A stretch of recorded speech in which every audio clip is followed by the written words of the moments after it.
Hello viewers, আসসালামু আলাইকুম। তো আজকে আমরা এইচএসসি 2024-এর জন্য একটি আপডেট নিয়ে এসেছি। সেটা হচ্ছে এইচএসসি ও সমমানের উত্তরপত্র আপাতত বোর্ডে পাঠানো না পাঠানোর নির্দেশ। তো আপডেটটি প্রকাশ করেছে দ্য ডেইলি ক্যাম্পাস। তো আমরা দেখি যে আপডেটটিতে কি বলা হয়েছে।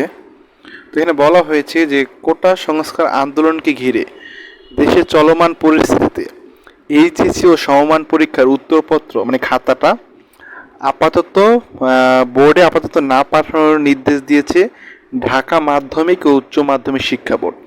মানে তোমাদের যেই চলমান যেই পরিস্থিতিতে এই পরিস্থিতিতে এইচএসসি ও সমমান পরীক্ষার যে খাতাগুলো উত্তরপত্র সেগুলো বোর্ডে আর কি না পাঠানোর নির্দেশ দিয়েছে শিক্ষা বোর্ড।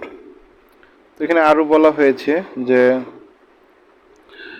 বৃহস্পতিবার 25 জুলাই ঢাকা বোর্ডের পরীক্ষা নিয়ন্ত্রক অধ্যাপক আবুল বাশারের সই করা বিজ্ঞপ্তিতে তথ্য জানা হয়েছে।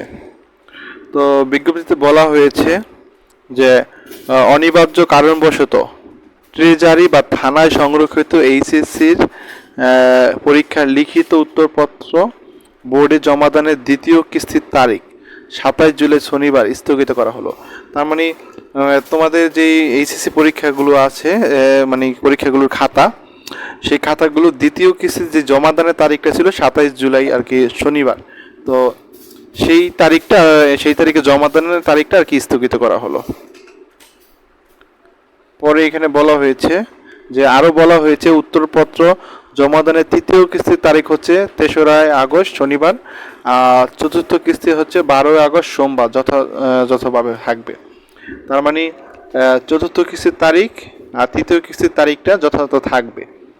তো এই বিষয়ে প্রয়োজনীয় ব্যবস্থা গ্রহণে বিশেষভাবে অনুরোধ করা হলো। তো এর আগে গত 30 জুন এইচএসসি ও সমমান পরীক্ষা শুরু হয়। তো চলতি বছর 9টি সাধারণ শিক্ষা বোর্ড, কারিগরি বোর্ড ও মাদ্রাসা বোর্ডের অধীনে মোট 14,50,790 জন শিক্ষার্থী আর কি অংশগ্রহণ করে। তো এই ছিল আজকের আপডেটটি। তো ঠিক আছে, সবাই ভালো থাকবেন। আসসালামু আলাইকুম।